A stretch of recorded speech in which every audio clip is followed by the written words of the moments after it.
അസ്സലാമു അലൈക്കും വറഹ്മത്തുള്ളാഹി വബറകാതുഹു. ഇപ്പോൾ ലോകത്ത് ഭയങ്കരമായ രീതിയിലൊരു ആരവത്തിലാണ് ജനങ്ങൾ, അല്ലേ? അമേരിക്കയിലെ ഇലക്ഷനെ കുറിച്ച് പറഞ്ഞുകൊണ്ട് അതിൻ്റെ അലയൊലി അടങ്ങുന്നില്ല. ഓരോരുത്തരും ഇങ്ങനെ ഊഴനുസരിച്ചിട്ടോ അതല്ലെങ്കിൽ അവരുടെ സമയം അനുസരിച്ചിട്ടോ ഒക്കെ അവർക്ക് തോന്നുന്ന ശരികൾ അല്ലെങ്കിൽ അവർ മനസ്സിലാക്കുന്ന ചില കാര്യങ്ങൾ ഇങ്ങനെ സോഷ്യൽ മീഡിയയിലൂടെ അടിച്ച് കലക്കുന്നുണ്ട്. വാർത്താമാധ്യമങ്ങൾ അവരുടെ വക വേറെ നടക്കുന്നുണ്ട്. എല്ലാം അമേരിക്കയിലത്തെ തെരഞ്ഞെടുപ്പല്ല. ഈ മമതാനി മുസ്ലിമാണ് എന്നുള്ളൊരു ആഘോഷം തന്നെ ലോകത്ത് നടക്കുന്നുണ്ട്. വളരെ എന്താ പറയുക, നല്ലത് എന്ന് പറയാം. എന്നാൽ ഈ സെഹ്റാൻ മംദാനി വരുന്നതിന് മുമ്പ് വരെ ഇപ്പം നിലവിലുള്ള ട്രംപ് അമേരിക്ക ഭരിച്ചുകൊണ്ടിരിക്കണം. ഒപ്പം തന്നെ ലോകത്തിൽ പലതരം പ്രശ്നവും അദ്ദേഹം ഉണ്ടാക്കിക്കൊണ്ടിരിക്കുന്നുണ്ട്. വ്യാപാര കരാറുകളും അതുപോലെ തന്നെ തീരുവ പ്രശ്നങ്ങളും ഒക്കെ ഉന്നയിച്ചുകൊണ്ട് അദ്ദേഹത്തിൻ്റെ മുൻഗാമികളെ പോലെയുള്ള ധൈര്യമുള്ള മനുഷ്യനല്ല അദ്ദേഹം. പേടിച്ചൂടിയാണ്, അത് ഉറപ്പാണ് ആ കാര്യത്തിൽ. മാത്രമല്ല, വ്യക്തമായ തീരുമാനത്തിലെത്താനുള്ള കഴിവൊന്നും അദ്ദേഹത്തിനില്ല. ഈ സമ്പന്നതയുടെ ഭ്രാന്തി, ആ ഭ്രാന്ത് മാത്രമാണ്. എന്ത് പറയുന്നു, എന്ത് ചെയ്യുന്നു എന്നുള്ളൊരു സാമാന്യ വിവേകമോ ബുദ്ധിയോ ഒന്നും നിലപാടൊന്നും അദ്ദേഹത്തിന് ഉള്ളതായിട്ട് തോന്നിയിട്ടില്ല. ഇനി എല്ലാ ആൾക്കാരും ട്രംപിൻ്റെ ഈ മോശമായ അവസ്ഥയിലേക്ക് തന്നെ വിരൽ ചൂണ്ടിക്കൊണ്ടിരിക്കുമ്പോൾ അമേരിക്കയുടെ മുൻ ഭരണാധികാരികളുടെ നിലപാടുകളെ പരിശോധിക്കാറുണ്ടോ? പക്ഷേ അവരിൽ പലരെയും മഹാന്മാരെന്നാണ് വിശേഷിപ്പിക്കുന്നത്. എന്നാൽ അമേരിക്ക രൂപീകൃതമായത് തന്നെ ആ രാജ്യത്ത് പോയി, ആ പ്രദേശത്ത് പോയി, ആ വൻകരയിലേക്ക് ചെന്നുകൊണ്ട് അവിടെയുള്ള ആദിവാസികളെയും അതുപോലുള്ള സൗകര്യങ്ങളെയൊക്കെ നശിപ്പിച്ച് കുടക്കീഴിലാക്കി ആണ് ഭരണം പിടിക്കുന്നത്. ആ ഭരണം പിടിച്ച് പിന്നെ അവിടെ മുന്നോട്ട് വരുന്ന ഘട്ടങ്ങളിലൊക്കെ അവരുടെ സാങ്കേതിക, സാംസ്കാരിക, സാമ്പത്തിക വളർച്ചകളെല്ലാം തന്നെ അതിവേഗത്തിലായിരുന്നു. ഈ കൊള്ള നടത്തുമ്പോൾ പിന്നെ വേഗത്തിലാവൂലേ? എല്ലാം കൊള്ളയും ചതിയുമായിരുന്നു. അപ്പോൾ വേഗത്തിൽ തന്നെ വളരും. ആ വളർച്ച അവർ ലോകത്തിൻ്റെ മേലെ അടിച്ചേൽപ്പിച്ചിട്ടുണ്ട്. പിന്നെ അവരുടെ ഡോളർ സംവിധാനങ്ങൾ ഒക്കെ ലോകത്തിൻ്റെ സാമ്പത്തികമായിട്ട് തന്നെ അവരെ ചൊൽപ്പടിക്ക് നിർത്തിയതായിട്ടാണ് നമുക്ക് മനസ്സിലാക്കാൻ സാധിക്കുന്നത്. ആ വളർച്ചയിലൂടെ പിന്നെ അവർ കണ്ടെത്തിയത് അവർക്ക് വഴങ്ങാത്ത ആൾക്കാരെ, ചെറുകിട രാജ്യങ്ങളെ അല്ലെങ്കിൽ സൈനികമായിട്ട് വളരെ പിന്നോക്കം നിൽക്കുന്ന രാജ്യങ്ങളെ, സാമ്പത്തികമായിട്ട് പിന്നോക്കം നിൽക്കുന്ന രാജ്യങ്ങളെ ഒക്കെ ആക്രമിക്കുന്ന, ചതിക്കുന്ന, കയറി കൊള്ളയടിക്കുന്ന, വഴങ്ങാത്തവരെ ആ നാട്ടിലുള്ള വിമതന്മാരെ ഉപയോഗിച്ചുകൊണ്ട് രണ്ട് തട്ടിലാക്കിയിട്ടോ അല്ലെങ്കിൽ പല തട്ടിലാക്കിയിട്ടോ നശിപ്പിക്കുന്ന ഒരു തന്ത്രം. അതിനെ നയതന്ത്രം എന്ന് പറയാൻ പറ്റില്ല, കുതന്ത്രം. ആ കുതന്ത്രത്തിലൂടെ അവർ സമ്പാദിച്ചെടുത്ത സമ്പത്തിൻ്റെ മേലെയാണ് ഈ അമേരിക്ക എന്ന രാജ്യം കെട്ടിപ്പടുത്തിരിക്കുന്നത്. അതിന് ഒരു ഭരണാധികാരിയും ഒഴിവല്ലല്ലോ. ഈ ആധുനിക കാലത്തുള്ള ഭരണാധികാരി ഒഴിവുണ്ടോ? ഏത് ഭരണാധികാരിയാണ് അന്യദേശങ്ങൾ ആക്രമിക്കാത്തതുള്ളത്? ഏത് പ്രസിഡന്റുമാരാണുള്ളത്? എല്ലാ പ്രസിഡന്റുമാരും ഒന്നൊന്നിനോട് തുടർച്ചയായിട്ട് ചെയ്തിട്ടുണ്ട്. ഇത് നമ്മൾ കണ്ടുകൊണ്ടിരിക്കുന്നതാണ്. ഇപ്പോൾ ഈ ആഴ്ചയിലൊക്കെ കണ്ടുകൊണ്ടിരിക്കുന്നത്, മുൻകാലങ്ങളുടെ വായിച്ച അറിവൊന്നുമല്ല, കണ്ടുകൊണ്ടിരിക്കുന്ന സംഭവങ്ങളാണ്. അങ്ങനെ ചതിക്കപ്പെട്ട് വരുന്ന ആ സമൂഹത്തിൻ്റെ ഇടയിൽ നമുക്ക് മനസ്സിലാക്കാൻ സാധിക്കുന്നത് അരാജകത്വം ആ രാജ്യത്തിൻ്റെ കുത്തകയാണ്. കാരണം എന്താണെന്ന് വെച്ചാൽ വർദ്ധിക്കുന്ന സമ്പത്തും പിന്നെ പല മൂല്യങ്ങളില്ല.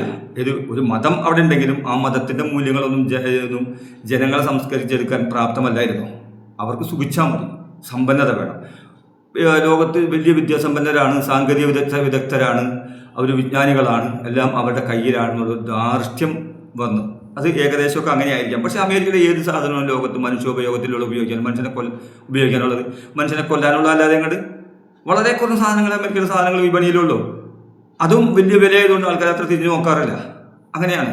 അങ്ങനത്തെ പ്രസിഡന്റുമാരുടെയും കാലഘട്ടങ്ങളൊക്കെ കഴിഞ്ഞു വന്ന് പിന്നെ ഇപ്പം അമേരിക്ക തിരിഞ്ഞു നടക്കുന്ന താഴോട്ട്, മുന്നോട്ടല്ല, മേലോട്ടുമല്ല, മുന്നോട്ടുമല്ല.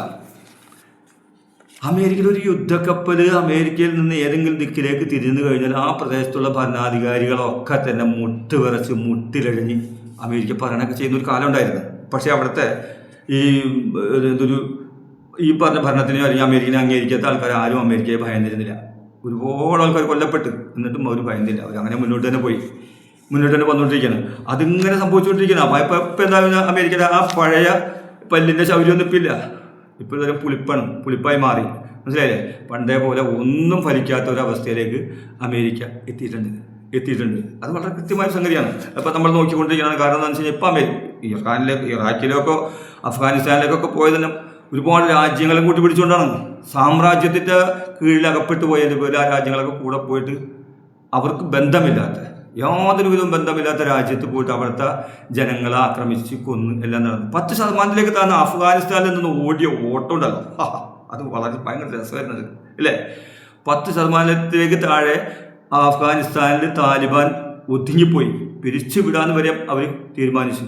പക്ഷേ അവരില്ല, നമുക്ക് മുന്നേറണമെന്നുള്ള താല്പര്യം മാറ്റിയൊക്കെ വന്ന് അവരങ്ങോട്ട് മുന്നേറിയിട്ട് ആരാണ് അവരെ സഹായിച്ചത്? അവരുടെ കയ്യിലുള്ള ആ ഈ മോദി പറഞ്ഞമാതിരിയുള്ള ആ കട്ട തോക്ക് അല്ലേ, ആ പൊട്ട തോക്ക് ഉപയോഗിച്ചുകൊണ്ടാണ് അവർ കയറി വന്നത്. കയറി വന്നെത്തി അത്യന്താധുനികത മുഴുവനും അടിച്ച് തകർത്ത് വളഞ്ഞു കളഞ്ഞ് സമയവും കൊടുത്ത് ഇല്ലേ, സമയം കൊടുത്തില്ലേ. ആ സമയം കൊടുത്തെന്ന് വെച്ച് കഴിഞ്ഞിട്ടുണ്ടെങ്കിൽ അന്ത്യശാസനം കൊടുക്കുന്നവരാണ് അമേരിക്ക. അമേരിക്ക എല്ലാവർക്കും അന്ത്യശാസനം കൊടുക്കലാണ്. പക്ഷേ അഫ്ഗാനിസ്ഥാൻ്റെ ഒരൊറ്റ അന്ത്യശാസനം കൊണ്ട് പറഞ്ഞ ദിവസത്തിന് മുമ്പ് ദിവസം കഴിഞ്ഞ് 1 മണിക്കൂർ വരെ ഒന്ന് കാര്യം കണ്ടുകൂടി മരണ വോട്ടായിരുന്നു. അതൊരു മാസമായിരുന്നില്ലേ, ലോകം ആസ്വദിച്ചില്ലേ. പിന്നത്തോടൊപ്പം നടന്നുകൊണ്ടിരിക്കുന്നത് ഹൂത്തികളുടെ കൈ നടി കൊണ്ടിട്ട് പടച്ച തമ്പുരാനെ, ആ കപ്പലിൻ്റെ ആ ചെരിഞ്ഞ ഓട്ടം ഉണ്ടല്ലോ, കപ്പലിൽ വിമാനങ്ങളൊക്കെ വളർത്തിപ്പോയി. ആ കപ്പലിൻ്റെ ലോകം മുഴുവൻ ഭയപ്പെടുത്തി നടത്തുന്ന ആ കപ്പലിൻ്റെ ചെരിഞ്ഞിട്ടുള്ള പാച്ചിൽ, രക്ഷപ്പെടാനുള്ള പാച്ചിൽ ഈ സോഷ്യൽ മീഡിയ ലോകത്തിലാണ് കാണിച്ചു കൊടുത്തത്. ആസ്വദിച്ചില്ലേ ലോകം. വലിയ രസം തന്നെയാണ് അതൊക്കെ, ഭയങ്കര രസമായിരുന്നു, ഭയങ്കര സംഭവം അതൊക്കെ. അങ്ങനത്തെ അമേരിക്ക കെട്ടിപ്പടുത്തിയിരിക്കുന്ന എല്ലാ ജാടകളും പൊട്ടിത്തകർന്നുകൊണ്ടേയിരിക്കുകയാണ്. അത് ഈ ഒരു എന്താ പറയുക, വളരെ ഒരു ചിന്താശേഷി ഇല്ലാത്തൊരു മനുഷ്യൻ്റെ കയ്യിലേക്ക് അമേരിക്ക ഇപ്പോൾ എത്തിയപ്പോൾ അതിൻ്റെ തകർച്ച സ്പീഡ് കൂടുകയാണ്. അത്രേ ഉള്ളൂ, ഇനി വലിയ ദൂരമൊന്നുമില്ല. ഈ മറ്റേ ലോകരാജ്യങ്ങളിൽ വ്യാപാര കരാറിലൊക്കെ പേടിപ്പിച്ച് നിർത്തിയിട്ട് ആർക്കാണ് നഷ്ടം? കുറച്ച് നഷ്ടപ്പെടുത്ത വലിയ വലിയ വൻകിടക്കാർക്ക് ഉണ്ടാവും. അത് കഴിഞ്ഞാൽ മാറും. മറ്റുള്ള രാജ്യങ്ങളിലൊക്കെ സാധനം കയറ്റി വിട്ട് കഴിഞ്ഞാൽ അതൊക്കെ മാറിക്കൊള്ളും. അപ്പോഴാണ് തോൽക്കുന്ന അമേരിക്ക മാത്രമേ കഴിയുള്ളൂ. അല്ലാതെ കണ്ട് ഇന്ത്യ തോൽക്കുമോ? ഇന്ത്യക്ക് തോൽക്കേണ്ട ആവശ്യമൊന്നുമില്ലല്ലോ. ഇന്ത്യക്ക് ഒരുപാട് രാജ്യങ്ങളുമായിട്ട് വ്യാപാര കരാറില്ലേ, ഇന്ത്യയുടെ സാധനങ്ങൾ അങ്ങോട്ട് പോയിക്കോളും. ഈ അമേരിക്കക്കാരെ കൊടുക്കുന്നത് നിർബന്ധം എന്താ? അല്ലെങ്കിൽ ചൈനക്ക് എന്തിനാ നിർബന്ധിക്കുന്നത്? അതൊക്കെ പോയിക്കോളുന്നേ. ഒന്നും നമുക്ക് അധികം ദൂരമല്ലാതെയും കണ്ട് ഈ ഇങ്ങനെയുള്ള വൻശക്തികളുടെ നാശം കാണാം എന്നുള്ളത് വളരെ വളരെ വ്യക്തമായ സത്യമാണ്. ഇനി പറയാനുള്ളത് ഈ സഹ്റാൻ്റെ തെരഞ്ഞെടുപ്പ് വിജയം. സഹ്റാൻ എന്ന വ്യക്തി ലോകത്ത് ഇപ്പോൾ ഒരു താരം തന്നെയാണ്. കാരണം ഇവിടെ വ്യക്തമായിട്ട് മനസ്സിലാക്കണം, ഈ ഇസ്ലാം എന്ന് പറയുന്ന ആ പ്രത്യശാസ്ത്രത്തിന് മാസ്മരികത കൂടുതലാണ്. കാരണം എന്താണെന്ന് വെച്ച് കഴിഞ്ഞിട്ടുണ്ടെങ്കിൽ ഇപ്പോൾ സഹ്റാനിക്ക് വോട്ട് ചെയ്തിട്ടുള്ള ആൾക്കാരിൽ 90% മുസ്ലിമേതര മതങ്ങളാണ്. അതിൽ അധികവും ക്രിസ്ത്യാനികളും യഹൂദന്മാരുമാണ്. അപ്പോൾ ഈ ഇസ്ലാമോഫോബിയ എന്ന് പറഞ്ഞ സംഗതി വെച്ച് കലക്കുന്നത് ആരാണ്? ഭരണകൂടങ്ങളോ അതല്ലെങ്കിൽ വലതുപക്ഷ കക്ഷികളോ ഈ ഇന്ത്യയിലത്തെ സംഘപരിവാരങ്ങളോ ഒക്കെ തന്നെ. അല്ലാണ്ട് ആരുമല്ല, സാധാരണ ജനങ്ങളെ ശ്രദ്ധിക്കുന്നതിൽ അവർക്കൊരു നേതാവിനെ കിട്ടിയാൽ മതി. നേതാവ് നല്ലതായിരിക്കണം, അതാണ് അവരുടെ നിർബന്ധം. അങ്ങനെയാണ് സംഭവിച്ചുകൊണ്ടിരിക്കുന്നത്. ഒരു നല്ല നേതാവ് ജനങ്ങളുടെ ഇടയിലേക്ക് ഇറങ്ങി വന്നുകൊണ്ട് അവൻ്റെ ഭക്ഷണത്തിൻ്റെ കാര്യം, പാർപ്പിടത്തിൻ്റെ കാര്യം, ആരോഗ്യത്തിൻ്റെ കാര്യം, തൊഴിലിൻ്റെ കാര്യം, അങ്ങനെയുള്ള സകലമായ കാര്യങ്ങൾ, വിദ്യാഭ്യാസത്തിൻ്റെ കാര്യങ്ങളൊക്കെ പറഞ്ഞു കഴിഞ്ഞപ്പോൾ സ്വാഭാവികമായിട്ടും മതത്തെ മാറ്റി നിർത്തിക്കൊണ്ടല്ല ആൾക്കാർ നേതാവിൻ്റെ പിന്നിൽ അണിനിരന്നു. ഇത് ഇസ്ലാമിനെ ചൂണ്ടിക്കാണിച്ചുകൊണ്ട് ഇപ്പോൾ മോദിയൊക്കെ ചെയ്യുന്ന എന്താണ്? അമ്പലം എല്ലാ അമ്പലത്തിൻ്റെ തലയിൽ വെച്ച് കിട്ടുകയാണ്. അമ്പലം പണിത് കൊടുക്കുക, ആ ദേവിക്ക് ക്ഷേത്രം പണി, ഇങ്ങനെയൊക്കെ പറഞ്ഞു കണ്ടൊക്കെ നമ്മൾ ഇന്ത്യക്കാരെ പറ്റിച്ചുകൊണ്ടിരിക്കുകയാണ്. വെറും പറ്റിക്കൽ പരിപാടികളും ഈ പൊതുരാഷ്ട്രീയ അങ്ങനെ ഒരു മുൻപന്തിയിലുള്ള രാഷ്ട്രീയ നേതാക്കന്മാർ എന്തിനാണിത്?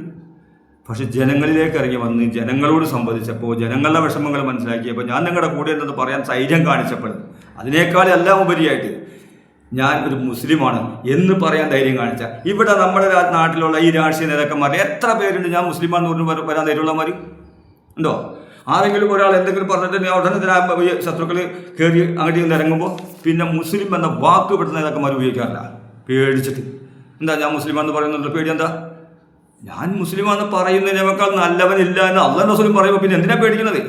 പക്ഷെ അവർക്ക് ഇരിപ്പിടത്തിന് വേണ്ടിയിട്ട് അവർ വായം മൂടുകയാണ്, നിശബ്ദരാകുന്ന കാഴ്ച നമ്മളോട് കണ്ടുകൊണ്ടിരിക്കുന്നത്. ആ സ്ഥലത്താണ് ഒരു ഭൂരിപക്ഷവും മുസ്ലിങ്ങൾക്ക് ഒരു ഭൂരിപക്ഷവും ഇല്ലാത്തിടത്ത് ഞാൻ മുസ്ലിമാണ്, ഞാൻ സോഷ്യലിസ്റ്റാണ്, ഞാൻ ഫലസ്തീനെ അംഗീകരിക്കുന്നു, നെതന്യാഹുവിനെ ഞാൻ അറസ്റ്റ് ചെയ്യും എന്നൊക്കെ പറഞ്ഞ് വന്നില്ലേ?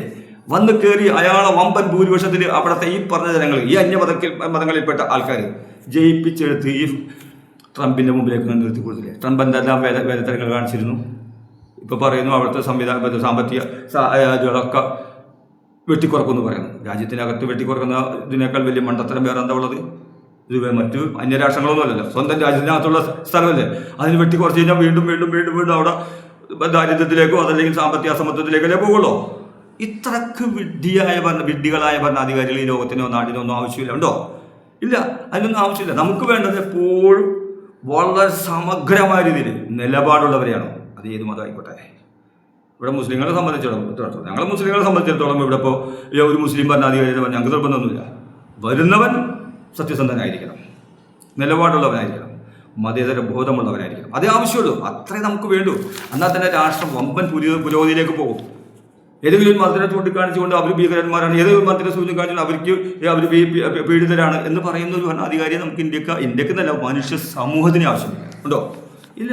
അപ്പോൾ അതുകൊണ്ട് തന്നെ നമുക്കെല്ലാവർക്കും മനസ്സിലാക്കാനുള്ള ഒരു കാര്യം എന്ന് വെച്ച് കഴിഞ്ഞിട്ടുണ്ടെങ്കിൽ, ഇപ്പോൾ ഈ മംദാനി വന്നതുകൊണ്ട് ലോകത്തുള്ള മുസ്ലിങ്ങൾക്കൊന്നും ഒരു ഗുണം ഉണ്ടാവാൻ പാടില്ല. എന്തിനറിയപ്പെടുന്നത്? അദ്ദേഹത്തിന് തന്നെ ഒരു നാശമാവാൻ സാധ്യതയുണ്ട്. കാരണം എന്താണെന്ന് വെച്ച് കഴിഞ്ഞാൽ ഈ അമേരിക്കയിലുള്ള ഇപ്പോൾ ഉദ്യോഗസ്ഥന്മാർ 1,00,000-ലധികം ഉദ്യോഗസ്ഥന്മാരുണ്ട് എല്ലാ തട്ടിലുമായിട്ട്. അവർ ഇയാളെ ഒന്ന് തരം താഴ്ത്താൻ വിചാരിച്ചാൽ ഇയാൾക്ക് പിടിച്ചെടുക്കാൻ പറ്റുമോ? പറ്റൂല. അപ്പോൾ അതുകൊണ്ട് തന്നെ മംദാനി എന്ന് പറഞ്ഞ വ്യക്തിയുടെ ഈ നിലപാടുകൾ ഇപ്പം പ്രസംഗിച്ച് നടന്നിട്ടുള്ള കാര്യങ്ങൾ, ഈ കാര്യങ്ങൾ അദ്ദേഹത്തിനൊന്ന് അവിടെ നടപ്പിലാക്കാൻ വേണ്ടിയിട്ട് അദ്ദേഹം നല്ലോണം പണിയെടുക്കേണ്ടി വരും, ഒരുപാട് താഴേണ്ടി വരും. അമേരിക്ക ഒരു വൻകിട രാജ്യമാണ് സാമ്പത്തികമായിട്ട്. സൈനികമായിട്ട് പറയാൻ കഴിയില്ല, കാരണം ചിലർക്ക് ഇപ്പോൾ തല്ലുകൊണ്ടു തുടങ്ങിയിട്ടുണ്ട്. അപ്പോൾ അതുകൊണ്ട് സൈനികമായിട്ടുള്ള ശക്തി എന്നൊന്നും ഇപ്പോൾ പറയാൻ എനിക്ക് താല്പര്യമൊന്നുമില്ല. അത് കഴിഞ്ഞാൽ ഈ ന്യൂയോർക്ക് സിറ്റി അമേരിക്കയിൽ തന്നെ ലോകത്തിലെ തന്നെ വമ്പൻ സിറ്റിയാണ്, വമ്പൻ സാമ്പത്തിക മേഖലയാണ്, എല്ലാവിധ അരാജകത്തുകളുടെയും കളിത്തൊട്ടിലാണ്, ഏറ്റവും വലിയ നൈറ്റ് ക്ലബ്ബുകളുള്ള നാടാണ്, ഏറ്റവും കൂടുതൽ മദ്യം വിറ്റഴിക്കപ്പെടുന്ന നാടാണ്, ഏറ്റവും കൂടുതൽ അരാജകത്വത്തിൻ്റെ വക്താക്കളുള്ള നാടാണ്. ആ നാട്ടിൽ അദ്ദേഹത്തിൻ്റെ നിലപാടനുസരിച്ച് പോകുമ്പോൾ ഒരുപാട് എതിർപ്പുകൾ, ഒരുപാട് അബദ്ധകരമായ രീതിയിലുള്ള സംഭവങ്ങൾ ഉണ്ടാവാൻ സാധ്യതയുണ്ട്. പ്രത്യേകിച്ച് മുസ്ലിം ആയതുകൊണ്ട് തന്നെ അത് കൂടുതലാവാൻ സാധ്യത കൂടുതലാണ്. ഈ വലതുപക്ഷക്കാരങ്ങനെ വെറുതെ ഇരിക്കുന്നില്ല, അവരിങ്ങനെ അതിനുള്ള കുതന്ത്രങ്ങൾ ആവിഷ്കരിച്ചുകൊണ്ടേയിരിക്കും. തോൽവി അവർക്ക് വിഷയമല്ല, അവർ തോൽവികളെ പടവുകളാക്കുന്നവരാണ്. അപ്പോൾ അതുകൊണ്ട് തന്നെ ഈ മംദാനിക്ക് നല്ലോണം പണിയെടുക്കേണ്ടത് വരുന്നുള്ള കാര്യം ഒരു സംശയമില്ല. അദ്ദേഹത്തിൻ്റെ നിലപാടനുസരിച്ച് മുന്നോട്ട് പോകാൻ വേണ്ടി കരുത്തുണ്ടാവട്ടെ എന്ന് നമുക്ക് റബ്ബിനോട് പ്രാർത്ഥിക്കാം. അത്രേ ഉള്ളൂ. പിന്നെ ഇനിയിപ്പോൾ നമ്മളിപ്പോൾ ഈ നമ്മുടെ സുരേഷ് ഗോപിയുടെ ഒരു ചേട്ടൻ ആണ് ഈ ട്രംപ്. രണ്ടും ഏതാണ്ട് ഒരേ മാതിരി തന്നെയാണ് നടത്തും, ആക്ഷനൊക്കെ കാണുമ്പോൾ അങ്ങനെ തോന്നാറ്. ആ ട്രംപ് അണ്ണൻ ഇപ്പോൾ എന്താ പറയുക, അണ്ടിപോയ അണ്ണാനെ പോലെ അമേരിക്കയിൽ ഇരിക്കുന്നുണ്ടാവും ഞാൻ വിചാരിക്കുന്നത്. കൂടുതലൊന്നും പറയില്ല, പിന്നെ കാണാം.